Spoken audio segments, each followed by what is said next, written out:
الشیطان الرجیم بسم اللہ الرحمن الرحیم۔ السلام علیکم معزز سامعین، آج 11 محرم ہے، 31 اگست 2020 بروز سوموار پیر۔ میں ٹرو پیٹریٹ چینل سے آپ کے سامنے حاضر خدمت ہوں، کتاب تذکرہ حسین شہزادہ کونین علیہ السلام کے ساتھ۔ یہ کتاب میرے پیر و مرشد حضرت ابو انیس محمد برکت علی لدھیانوی قدس سر العزیز نے لکھی ہے اور الفاظ ان کے ہیں، اور میں پڑھ کر پیش کر رہا ہوں آپ کے سامنے ٹرو پیٹریٹ چینل کے اوپر۔ جن دوستوں نے ابھی تک میرا چینل سبسکرائب نہیں کیا، وہ سب سے پہلے میرا چینل ٹرو پیٹریٹ سبسکرائب کریں تاکہ میری ویڈیوز آپ تک ٹائم سے پہنچ سکیں۔ جی شروع کرتے ہیں۔ جی بسم اللہ الرحمن الرحیم۔ الصلاۃ والسلام علیک یا رسول اللہ، الصلاۃ والسلام علیک یا ابن رسول اللہ۔ عاشورے کا عرفہ برکات کے نزول کا مبشر ہوتا ہے۔ 9 محرم مسلمان قوم کا باجلالت و اکرام دن ہوتا ہے۔ یہ دن موعود الشہداء جناب اظہار علی حضرت امام المومنین مظلوم کربلا نواس رسول محمد النبی الامی رسول النبی المصطفیٰ محمد رسول اللہ صلی اللہ علیہ وسلم حضرت امام حسین شہید المقتول قدس اللہ سرہ علیہ الرحمہ کی رحلت موعودہ کا عرفہ کا دن ہے۔ اللہ کو اپنے اس بندے پہ ناز ہوتا ہے، اور صرف اس بندے پہ جسے عطا و قضا میں کوئی تمیز نہ ہو، ہر حال میں جو بھی وارد ہو راضی رہے، کوئی اعتراض نہ کرے، اور یہ عمل ام العمل ہے۔ عبدیت یہ ہے کہ عبد معبود کی قضا پہ راضی رہے، اعتراض نہ کرے۔ جب اعتراض کیا رضا کا خاتمہ ہوا۔ جو مخلوق پہ راضی ہوا خالق اس پہ راضی ہوا، اور یہ رضا کا ادنا مقام ہے۔ جو قضا پہ راضی ہوا اس پہ قاضی راضی ہوا، یہ رضا کا میانہ پہلو ہے۔ جو رضا پہ راضی ہوا اس پہ اللہ راضی ہوا، صاحب مقام رضا ہوا، یہ رضا کا اعلیٰ مقام ہے۔ حسین گھوڑے کی زین پر وفا کا غازی، حسین تلواروں کے سائے تلے عشق کا نمازی، حسین نیزے کی نوک پر قرآن کا قاری، حسین کا روندہ ہوا لاشا بھی رضا پہ راضی۔ ماشاء اللہ۔ صغرا کی بیماری میں، زینب کی اماری میں، اکبر کی لاش میں، اصغر کی پیاس میں، سکینہ کے اسرار میں، عباس کے پیار میں، مسلم کی آواز میں، حسین کی نماز میں، ام ہانی کی مہمانی میں، نیزے کی انی میں، علی کی فقیری میں، اور عبد کی اسیری میں، اللہ ہی کی رضا جلوہ گر ہے۔ عارف موت و حیات کا رازدان ہے، اسے نہ جینے کی تمنا ہوتی ہے نہ ہی مرنے کا خوف۔ وہ خوب جانتا ہے کہ جتنے دن اس نے دنیا میں جینا ہے ضرور جینا ہے، اور جس دن یہاں سے جانا ہے ضرور چلے جانا ہے۔ ان میں کوئی تبدیلی نہیں کر سکتا، مر کر جینے والا کبھی نہیں بنا کرتا، کسی نہ کسی روپ میں ہمیشہ زندہ رہتا ہے، اور یہ زندگی ابدی ہوتی ہے اور آنے والی نسلوں کے لیے مشعل راہ۔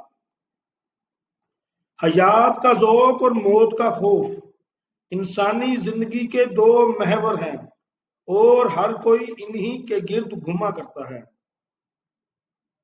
ہستی جب کردار کی مستی سے مست ہوئی، الست ہوئی اور ورلست ہوئی، حیات و ممات کے ذوق و خوف سے مستغنی و بے نیاز ہوئی، اور یہ انسانی زندگی کا بلند ترین مقام ہے۔ ماشاءاللہ۔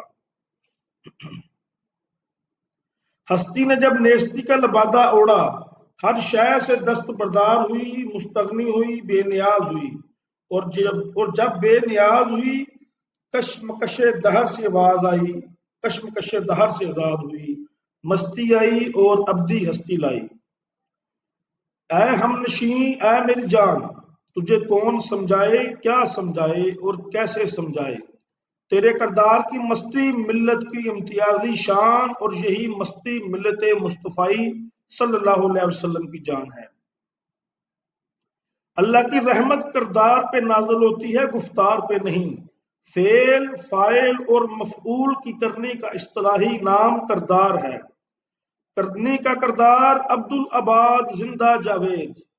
نمونہ جب بھی کسی نے دیا اور جس بھی چیز کا دیا، جان پر کھیل کر دیا، اور جان پر کھیل کر دیا، پھر وہ رہتی دنیا تک زندہ و قائم رہا۔ زندوں کو زندگی کا پیغام مر کر ہی سنایا جا سکتا ہے، زندگی میں نہیں۔ انسانی کردار کے بعض نمونے اس قدر اللہ کو پسند ہوتے ہیں کہ اللہ تبارک تعالیٰ انہیں اپنے بندوں کی رہنمائی کے لیے اپنے نیک بندوں کی زبانوں پہ ہمیشہ زندہ رکھتے ہیں۔ تاریخ کی تمام داستانیں کردار ہی کی داستانیں ہیں، گفتار کی کوئی داستان کسی تاریخ میں نہیں ملتی۔ تو صاحب کردار بن، نہ کہ صاحب گفتار۔ کردار کے سامنے گفتار کوئی وقت نہیں رکھتی۔ علم گفتار اور عمل کردار ہے۔ گفتار جب کردار کا زرہ بختر پہن کر میدان میں آتی ہے، تلوار کو مات کر دیتی ہے۔ ماشاءاللہ۔ کردار کی مستی میں عزم بالجزم کا پہلا نمبر ہے۔ جس کردار میں عزم جلوہ گر نہیں ہوتا، کسی منزل پہ نہیں پہنچتا، کوئی رنگ نہیں لاتا اور نہ ہی کوئی گل کھلاتا ہے۔ مرد جب بھی کسی کام کا عزم کر لیتے ہیں، کمر کس لیتے ہیں، جب تک وہ کام پورا نہ کر لیں کبھی کمر نہیں کھولتے۔ حضرت سیدنا آدم علیہ السلام کی اولاد کی ساری داستان عزم بالجزم ہی کی داستان ہے۔ مردوں کے عزم اور اللہ کے کن میں کوئی دوری نہیں، بالکل نہیں۔ عزم اور کن میں چولی دامن کا ساتھ ہے۔ عزم اور کن دونوں میں اللہ کا امر جلوہ گر ہوتا ہے۔ ازل تا ابد بندے کے عزم کا اللہ کے کن نے استقبال کیا۔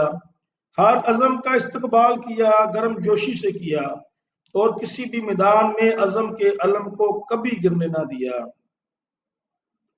عزم کی تحسین کی داد دی اور پایا تکمیل کو پہنچایا۔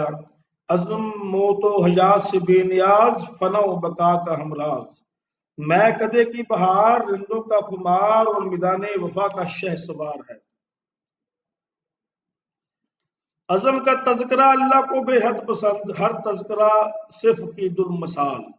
تذکروں کی دنیا میں سر فہرست اور ہر تذکرے کو مات دیتا ہے۔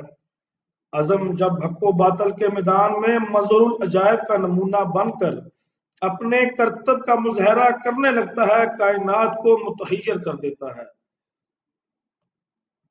مخالفین تک داد دینے لگتے ہیں اور کرو بیاں گشت پدندہ۔ عزم کا تذکرہ اللہ کا تذکرہ ہے اور اللہ سے کبھی معدوم ہونے نہیں دیتا۔ حیات جادواں سے مشرف فرما کر زندوں کی طرح زندگی سے سرفراز فرمایا کرتا ہے۔ ہزارہا سال گزر چکے، گزرے عزم کا تذکرہ منو ان جوں کا توں۔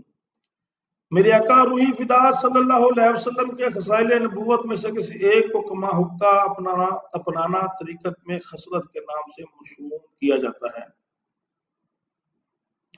اے جان من، اے او سونے والے نوجوان مسلم، تجھے کون بتائے اور کیا بتائے اور کیسے سمجھائے کہ اللہ رب العالمین کا سب سے بڑا حکم، حضور اقدس صلی اللہ علیہ وسلم کی سب سے بڑی سنت اور نبوت و رسالت کی سب سے بڑی خصلت استقامت ہے۔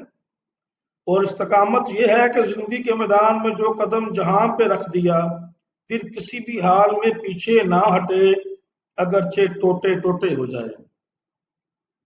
ہر تذکرہ خصلت کا تذکرہ ہے، شخصیت کا نہیں، اور شخصیت کے پس پردہ بھی خصلت کے سوا کوئی چیز نہیں ہوتی۔ تذکرہ مرداں، تذکرہ یزداں کی جان، خرقہ و احرام ایک ہی سند کے دو نام ہیں۔ ایک بار پہن کر پھر کبھی نہیں اتارا جاتا، کبھی نہیں اتارا جاتا، اگرچہ دوزخ میں ہو۔ زندگی کے میدان میں جدوجہد مکانی اور ہار جیت غیر مکانی ہے، یعنی ہار جیت انسانی بس میں نہیں، اللہ کے بس میں ہے۔ مرد میدان میں ہار سکتے ہیں، میدان سے بھاگا نہیں کرتے۔ مردوں کا میدان میں کٹ جانا مردوں کی اصل جیت ہے۔ مرد جس علم کو ایک بار بلند کر دیتے ہیں، پھر جب تک جان میں جان باقی رہتی ہے اسے کبھی گرنے نہیں دیتے۔ حضرت سیدنا آدم علیہ السلام کی اولاد کی ساری داستان اس حقیقت کی شاہد ہے کہ ہر مرد نے ہر میدان میں اپنے خوف سے استقامت کو سینچا۔ وما علینا الا البلاغ۔ استقامت نبوت کی سب سے بڑی خصلت ہے، ہر کسی کو کیسے دی جا سکتی ہے؟ استقامت کے ساتھ حال اور حال کے ساتھ مقام ہوتا ہے۔ جس میدان میں استقامت اتر آتی ہے فتح ہو جاتی ہے۔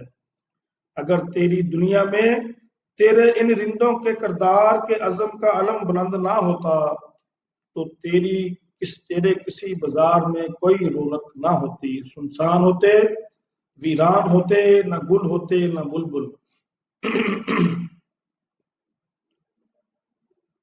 عشق والے کربل کو مدینے کی تصویر کہتے ہیں، کربل والے رندوں کو اپنی جگیر کہتے ہیں۔ لٹا دی جس نے اپنی دین و دنیا غم شبیر کی خاطر، فقر و گنا والے اس کو عشق کی توقیر کہتے ہیں۔ جس کا ہو رہبر حسین اور مذہب عشق رسول صلی اللہ علیہ وسلم، اہل طریقت اس کو قرآن کی تفسیر کہتے ہیں۔ اگر تیری دنیا میں ساغر و مینا کا جزو اور رندانہ جزو